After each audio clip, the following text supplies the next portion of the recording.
तो जय हिंद साथियों। तो आज की क्लास में देखेंगे हम आर्टिकल 33, 34, 35, जिसकी पिछले वीडियो में जितने भी सारे वीडियो हमने बनाया वो सब फंडामेंटल राइट्स पर ही आधारित था।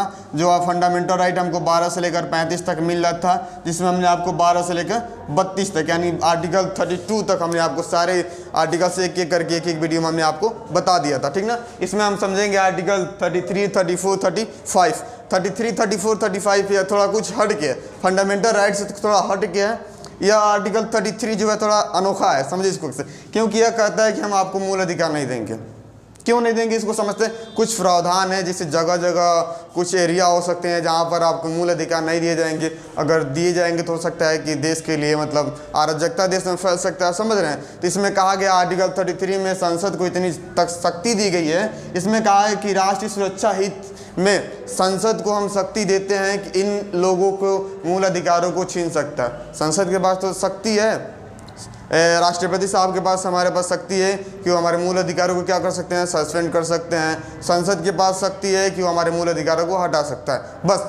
बशर्ते दूसरे के अधिकार को हनन कर रहा है तो उसको संसद हटा सकता है और राष्ट्रपति साहब क्या कर सकते हैं, निलंबित कर सकते हैं, ठीक ना। और दो आर्टिकल जो है हमारे आर्टिकल 20 हैं और आर्टिकल 21 है। बस यही दो आर्टिकल है जो कभी हट नहीं सकता है, ठीक ना। राष्ट्रपति साहब भी नहीं हटा सकते हैं, संसद महोदय भी नहीं हटा सकते हैं, ठीक ना। इसमें समझते हैं आर्टिकल 33 को। इसमें इसकी बात की गई कि राष्ट्रीय सुरक्षा हित में जो संसद को हम शक्ति देते हैं कि इन लोगों के मूल अधिकारों को छीन सकते हैं और जरूरी भी है, ठीक ना। तो एक एक करके समझते हैं। कह रहा है कि कुछ सेवाएं मतलब जो सर्विस करते हैं उन लोगों के लिए, ठीक ना। तो आप समझते हैं पहला कहा गया सैन्य बल, यानी सैन्य बल समझ सकते हैं कि मतलब बॉर्डर पर आर्मी वगैरह है, ठीक ना। जैसे वहाँ पर जैसे आपको समझते हैं, आपको कहेंगे कि हमको राइट टू इक्वलिटी है, ठीक ना। हम पढ़े हैं और हमकी जानकारी है हमको कि आर्टिकल 14 से लेकर 18 तक हमको क्या है, राइट टू इक्वलिटी है, ठीक ना। हमको समानता की बात की गई है, तो वहाँ पर आपकी समानता नहीं मिलेगी क्योंकि आपको वहाँ पर मूल अधिकार नहीं दिया जाएगा। यहाँ पर आपके मूल अधिकारों को छीन लिया जाता है। एग्जाम्पल के थ्रू समझते हैं। अगर मान लीजिए कर्नल साहब हैं, चाहे मेजर साहब हैं, आपको कोई एक मान लीजिए कोई सैनिक जाएगा और वहाँ पर कर्नल साहब यानी मेजर साहब जो भी आपके ऊपर बड़े अधिकारी होते हैं, वहाँ पर आपको फंडामेंटल राइट नहीं मिलेगा। उनका अपना अलग कानून होता है, वो अगले आर्टिकल में बता देते हैं। इसमें कहा गया है कि भैया आपको वहाँ अधिकार नहीं दिए जाएंगे। आप वहाँ पर यह नहीं कर सकते कि हम आपके साथ चलेंगे, आप ही की इतना हथियार लेंगे, आप ही कितना काम करेंगे, आप नहीं कर रहे हैं तो हम भी नहीं करेंगे। वहाँ पर आपको अधिकार नहीं मिलेगा, समझ रहे हैं ना। कर्नल साहब जो आपके ऊपर अधिकारी हैं, पदाधिकारी हैं, वो आपको जो सूचना दे दिया, काम करने को कह दिया, आपको करना है कि करना है, देश की सुरक्षा की बात है, ठीक है। वहाँ पर आपको राइट टू इक्वलिटी नहीं मिलेगी, समझ रहे हैं। यानी इसमें सीधा सीधा कहा गया कि सैन्य बल यानी यहाँ पर आपके बलों को कम कर दिया जाएगा। अगर आप मान लीजिए कम पदाधिकारी हैं, निचले पदाधिकारी हैं, आपके ऊंचले पदाधिकारी हैं, उनको थोड़ी अधिक दी जाएगी शक्ति, समझ रहे हैं। यानी वहाँ पर आपको अधिकार नहीं दिए जाएंगे क्योंकि वहाँ आपको राइट टू इक्वलिटी नहीं मिलेगा। कर्नल साहब के सामने यह नहीं कर सकते कि कर्नल साहब हम भी उसी कुर्सियाँ बैठेंगे जहाँ आप बैठे थे, वहाँ ही नहीं कर सकते, हमको भी राइट टू इक्वलिटी है, समझ रहे हैं। अलग अलग हो जाता है, वहाँ पर आपका अधिकार छीन लिया जाएगा। यानी सैन्य बल में हो जाएगा, सैनिक बल वही बात बस शब्द अलग करके। पुलिस में भी हो सकता है, देखते हैं लोग गेट पर हवलदार खड़ा रहता है अलग, वहाँ पर जो भी होते हैं कांस्टेबल, सब कांस्टेबल होते हैं, सब पुलिस होते हैं, सब अलग अलग जगह पर बैठे रहते हैं। सबका अपना बैठने का अलग स्थान रह सकता है। वहाँ पर आप नहीं कर सकते हैं कि राइट टू इक्वलिटी हमारा मूल अधिकार हमको दीजिए, समझ रहे हैं। वहाँ पर नहीं मांग सकते हैं। भैया मेहनत किया है, अगला आपसे ऊंचा पदाधिकारी है, तो वहाँ पर मतलब पुलिस के मतलब मान लीजिए थाने में नहीं कर सकते कि वहाँ पर एसओ साहब बैठे हैं और वहाँ पर एसपी साहब बैठे हैं, हमको भी वहीं बैठना है, ठीक ना। तो वहाँ पर नहीं बैठ सकते हैं। यानी वहाँ पर क्या कर सकते हैं, आपको वहाँ पर राइट टू इक्वलिटी नहीं दी जाएगी, समझ रहे हैं। और इसी में बात कीजिए गुप्तचर जो होते हैं, गुप्तचर यानी खुफिया एजेंसी, समझ रहे हैं ना। यानी खुफिया एजेंसी यहाँ पर यह भी नहीं कर सकते हैं खुल्लम खुल्ला कि यहीं बाहर गए।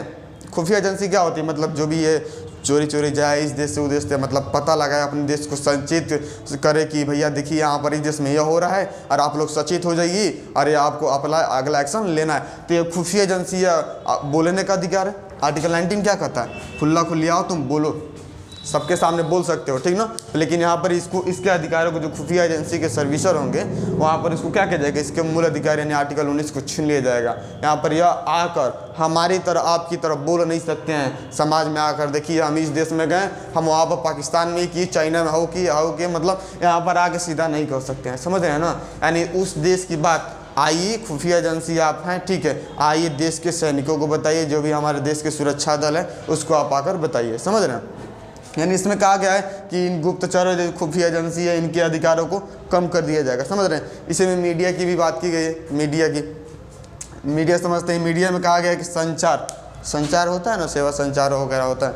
इसमें मीडिया के क्या कहते हैं, इसका भी मतलब जो खुला होती है। जैसे अक्सर देखते होंगे, एक बार यही घटना है कि आतंकवादी देख रहे थे कि मतलब कई लोग हेलीकॉप्टर से उतर रहे थे और उसी में क्या दिखा दिया, मीडिया दिखा रहे थे कि देखिए सबसे पहले हम दिखाएं, और लाइव दिखा रहे थे। सब उधर बाहर सैनिक उतर रहे थे और अंदर से आतंकवादी रूम में पूरा घेरे हुए थे। वो क्या कर रहे थे, मीडिया जो थी अपनी, भाई इसके अधिकार है, आर्टिकल 19 की तरह अपने अधिकार का थोड़ा उल्लंघन कर दी। ये सबसे पहले दिखा दी और भाई देखिए यहाँ पर लाइव दिखा रही थी, एकदम लाइव दिखा दी। अंदर क्या किया, सब अंदर से पूरे जितने आतंकवादी थे वो लाइव देख रहे थे सब टीवी पर कि हाँ बस अब भारत की सेना आ गई है, उतर रही है। तब तक सब अपना अगला एक्शन ले लिए। तो वहाँ पर कह सकते हैं मीडिया को भी रोका गया कि देखिए भैया, जब देश की सुरक्षा की, राष्ट्र की सुरक्षा की बात आए तो आप अपने अधिकारों को आपसे छीन लिया जाएगा। तो इसको समझे। यानी इसमें सीधा सीधा क्या कहा गया, इससे आपके अधिकारों को कम कर दिया जाएगा। कुछ प्रावधान होते हैं जहाँ आपके अधिकारों को कम कर दिए जाएंगे। समझे इसको।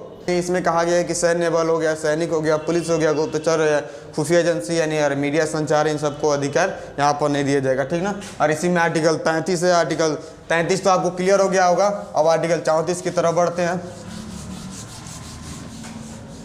तो देखते हैं यहाँ पर कहा गया आर्टिकल 34 में, आर्टिकल 34 में कहा गया है कि कुछ देश के, यानी देश में हो जाए, देश के किसी भी क्षेत्र में हो जाए, ठीक ना, अगर जब भी मार्शल लॉ यानी सैन्य कानून, ठीक ना, यानी सैनिक कानून कहा जाता है, सैनिक कानून जिसे मार्शल लॉ कहा जाता है, मार्शल लॉ, ठीक ना, यानी मार्शल लॉ बहुत ही खतरनाक कानून है। ठीक ना। यानी इसमें कहा गया कि अगर किसी भी क्षेत्र में देश की सुरक्षा की बात होती है, जहां पर मार्शल लॉ यानी सेना का कानून लागू हो गया, वहां पर आपके अधिकारों को हटा दिया जाएगा। ठीक ना। अक्सर देखते होंगे पहले क्या था, पहले हमेशा कश्मीर में जो था, जिसमें धारा 370 के तहत प्रावधान थे कि आप वहाँ पर इंडिया के लोग नहीं जा सकते हैं, कुछ विशेष प्रावधान है, उसको फॉलो करेंगे तभी भी आप जा सकते थे। ठीक ना। यानी वहाँ से हटा दिया गया था, क्योंकि इसके पहले जो था 2014 के पहले, उसके बाद में था, उसमें यह कहा गया था कि भैया वहाँ पर सैन्य कानून लागू हुए, वहाँ पर सैनिक जब भी चाहें, जहाँ भी चाहें, किसी के घर में घुसकर आप तलाशी ले सकती हो। वहाँ पर ये नहीं कर सकते कि हमारा मूल अधिकार है, यहाँ पर नहीं आ सकते हो, वो नहीं कर सकते हो। जब भी चाहेगी आपको बुला सकती है, पूछताछ कर सकती है। समझ रहे हैं। यहाँ पर यह नहीं कर सकती कि हमारा मूल अधिकार है, क्योंकि जब भी सेना का कानून आर्टिकल 34 कहता है कि सेना का कानून लागू हो जाएगा तो वहाँ पर आपके मूल अधिकारों को कम कर दिया जाएगा। ठीक ना। इसमें बस छोटा छोटा है जो आपके मूल अधिकारों को मतलब सीमित करता है कि आपको मूल अधिकार कहाँ मिलेगा, कहाँ नहीं मिलेगा। तो समझे। आर्टिकल 34 में बस सीधा है, मार्शल लॉ सबसे कठोर कानून होता है। इसी में जो इसका न्यायालय होता है जिसे कोर्ट मार्शल कहा जाता है। समझ रहे हैं ना। यानी इसके न्यायालय में कोर्ट मार्शल कहा जाता है, मार्शल कोर्ट कहा जाता है। एक चीज़ देखिए, अक्सर फिल्मों में होता है कोर्ट मार्शल। अगर कोई सैनिक, सबसे बड़ा अपराध यही होता है भैया कोर्ट मार्शल में, अगर सेना में अगर अपने ड्यूटी को अच्छे से नहीं निभाएंगे, आपका कोर्ट मार्शल होता है। कोर्ट मार्शल के थ्रू ये होता है कि मतलब जो आपके बिल्ला वल्ला होते हैं, आपकी रैंकिंग होती है, आपसे छीन ली जाती है और आपको देशद्रोही साबित की जाती है। ठीक ना। सेना में आए हैं तो आप झूठ नहीं बोलिएगा। सबसे पहली बात, झूठ नहीं करना है, देश के साथ गद्दारी नहीं करना है। कोर्ट मार्शल उसी में होता है, बहुत ही खतरनाक कानून होता है कोर्ट मार्शल में। ठीक ना। इसमें समझते हैं आर्टिकल 33 हो गया, और 33 भी हो गया, 34 भी हो गया। अब देखते हैं आगे इसमें। तो आर्टिकल 33 भी हो गया, 34 भी हो गया। अब आर्टिकल 35 की तरफ देख लेते हैं। इसमें भी कहा गया है कि आर्टिकल 35 में भी कहा गया है, यह विशेष तरह से यह आर्टिकल अगर भाग 2 में पढ़ेंगे, नागरिकता जो कानून है उसमें बनाया गया है। आर्टिकल 11 जिस तरह काम करता है, सेम उसी तरह 12 कर सकते हैं। यानी आर्टिकल 35 में कहा गया है कि 12 से लेकर 34 तक जितने भी आपके मूल अधिकार हैं, इन सब को, पुराना है ना, देश आज़ाद हुआ 1947 में, और 1900 तभी से कानून बनना शुरू हुआ, 1950 में लागू हो गया है। इतना समय लगा तो भाई पुराना, उस समय की सोच कुछ अलग थी, इस समय कुछ अलग हो सकता है। तो इसमें कहा गया है, इसमें विशेष इसमें कहा गया है कि जो इस समय मतलब जो हमारा मूल अधिकार है, इसको मतलब सकारात्मक सोच है संसद की, अगर चाहती इसको बढ़ाना, इसको बढ़ावा दें। यानी इसमें सीधा सीधा कहा गया कि इसमें बढ़ावे के लिए कानून कोई भी बना सकती, इतनी शक्ति आर्टिकल 35 के थ्रू संसद को दी जाती है कि आर्टिकल भाग 3 में इसके बढ़ावे के लिए, इसको मूल अधिकार को बढ़ाने के लिए क्या कर सकती है, इसको कोई कानून बना सकती है।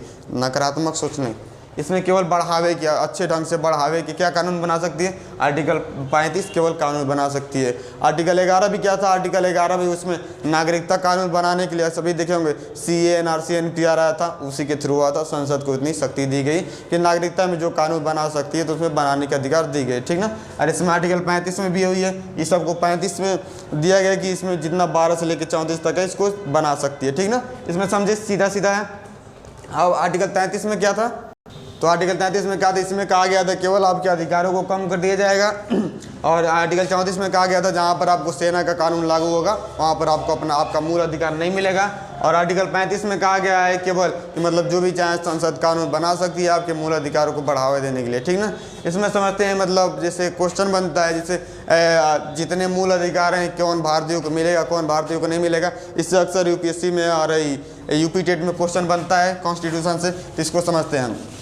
इसमें का आर्टिकल हमारा 15 है, आर्टिकल 15 हो गया, 16 हो गया, और आर्टिकल 19 और आर्टिकल 29 और आर्टिकल 30, ये सारे जितने अधिकार हैं यही केवल आप याद कर लीजिएगा। इसी से क्वेश्चन बनता है कि क्या यह आर्टिकल फला आर्टिकल है या भारतीयों को मिलता है विदेशियों को मिलता है। तो आर्टिकल 15, 16 और 19, 29, 30, ठीक ना। सीधा सीधा आप 15, 16, 19, 29, 30 ये 5 आर्टिकल हैं जो केवल भारतीयों को मिलता है। अब बाकी विदेशियों को भी मिलता है और इसको भी नहीं मिलता। जैसे 15 में पढ़ा है 15, 16, 17, 15, 16, 19, 29 में क्या क्लास है देख लीजिएगा, लिंक मिल जाएगा वीडियो में, ठीक ना। डिस्क्रिप्शन में आपको लिंक दे दिया जाएगा, ठीक ना। तो ये केवल इससे क्वेश्चन बनता है, इसलिए इसको आपने डाल दिए हमने देखकर, यानी 15, 16, 19, 30 क्या होता है केवल भारतीयों को मिलता है। तो ठीक है, तो इसके अगले क्लास में आगे देखा जाएगा। यहाँ तक आज से आपका फंडामेंटल राइट खत्म। तब तक के लिए जय हिंद।